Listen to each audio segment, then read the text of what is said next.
উজানের দেশ ভারত। তিস্তা অববাহিকায় বাঁধ নির্মাণের পর থেকে প্রতি বছর এই সময়টাতে বাংলাদেশের উত্তরাঞ্চলে বন্যা দেখা দিচ্ছে।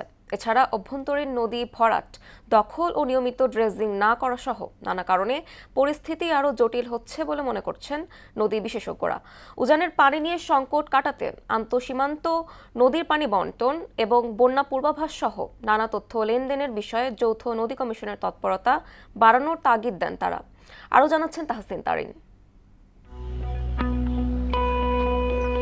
বাংলাদেশে ৫৭টি আন্তঃসীমান্ত বা অভিন্ন নদী রয়েছে, যার মধ্যে ৫৪টি ভারত, বাকিগুলো মিয়ানমারের সঙ্গে যৌথভাবে প্রবাহিত। উজানের দেশ হওয়ায় ভারত, মিয়ানমার বা নেপালের নদীগুলোতে পানি বৃদ্ধি পেলে তা ভাটিতে থাকা বাংলাদেশের ওপর প্রবাহিত হয়ে বঙ্গোপসাগরে পড়ে।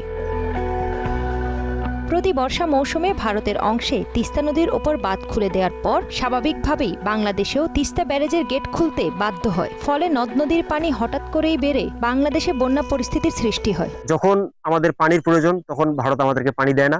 এই যে এখন বর্ষাকাল, এই সময় ভারত প্রচুর পরিমাণে পানি ছেড়ে দিচ্ছে, যার ফলে তিস্তার দুই ধারে যে বসতি রয়েছে, আবাদি জমি রয়েছে, এগুলো কিন্তু ভেসে যায়। এবারও ব্যারেজের সব গেট খুলে দেওয়ার পরও বাংলাদেশের নীলফামারী, লালমনিরহাট, রংপুর সহ উত্তরাঞ্চলের বিভিন্ন জেলার নদ নদীর পানি বেড়েছে। তিস্তা নদীর পানি কিছু পয়েন্টে বিপদসীমার কয়েক সেন্টিমিটার নিচ দিয়ে প্রভাবিত হচ্ছে বলে জানিয়েছে বাংলাদেশ বন্যা পূর্বাভাস ও সতর্কীকরণ কেন্দ্র।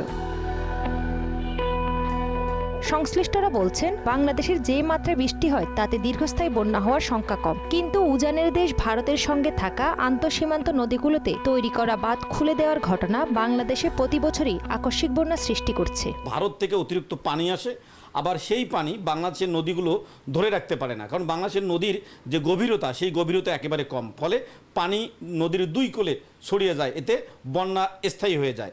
এই বন্যা থেকে মুক্তির একমাত্র পথ নদীর যে গভীরতা, সেই গভীরতা বাড়াতে হবে, এর জন্য ড্রেজিং করতে হবে। উজান থেকে আসা পানি নিয়ে সংকট কাটাতে আন্তঃসীমান্ত নদীর পানি বণ্টন এবং বন্যা পূর্বাভাস সহ নানা তথ্য লেনদেনের বিষয়ে যৌথ নদী কমিশনের তৎপরতা বাড়ানোর কথা বলছেন বিশেষজ্ঞরা।